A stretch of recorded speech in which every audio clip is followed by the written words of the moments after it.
experience ko sa pagde-deliver ay doon po kay COMELEC Chairman George Garcia.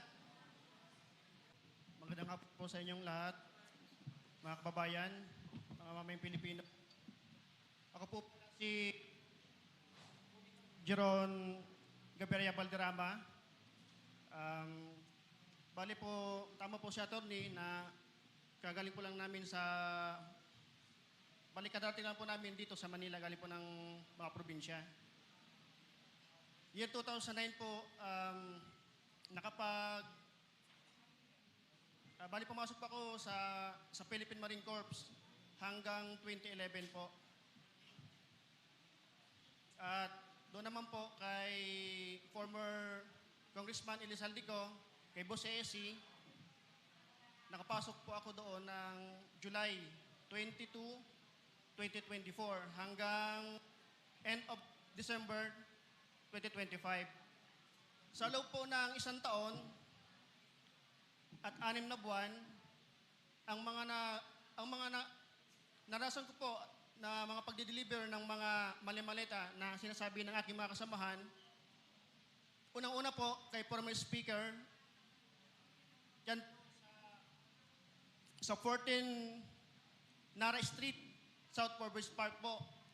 Bali po, 2 beses po ako dyan nakapag-deliver. Yung una po, bali 3 po kaming sasakyan. Ako po yung security doon sa lead car na driver po noon, si Henry Wobina.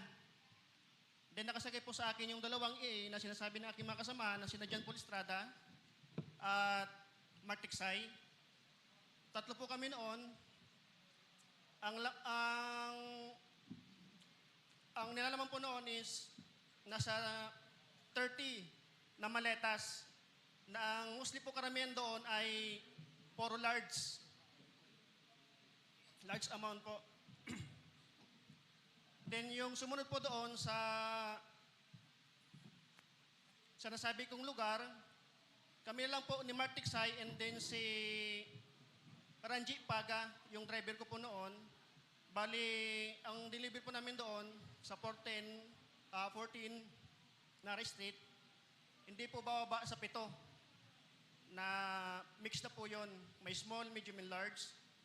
At sumunod po kay Senator Erwin Tulfo. Dito po nung time na po yon, may meeting po noon si Boss dyan sa may Marie Restaurant, sa may Tomas Morato, Timog, Quezon City. Kami po yung advance team po. At meron pong meeting sila doon. Nung dumating na po, sina Senator Erwin at si Boss, sila po yung unang pumasok doon sa pintuan ng restaurant. Papasok doon sa loob. Then, yung 2 pong sasakyan na parehas elite na white van, mabilisan lang po yung transaction na paglilipat ng 2 medium size na maleta. Ang estimated po noon ay 40 to 50 milyon ang laman. Then, ang sumunod po noon na experience ko sa pagde-deliver ay doon po kay COMELEC Chairman George Garcia. Diyan po galing po sila ng Dasyang Tower noon. Then kami, andun kami sa may corner, sa Perea Street, Corner de la Rosa. Bali, ang kasama ko rin po noon, si Mark Tiksay at si Ranji Paga po ulit. Na ang dala po namin ay yung hand carry bag na kulay itim. Kasi doon pa ko sa unahan, ang una pong lumabait sa amin ay yung driver niya. Then, binuksan ni Mark Tiksay yung doon sa right slide door, inabot sa driver ni George Garcia.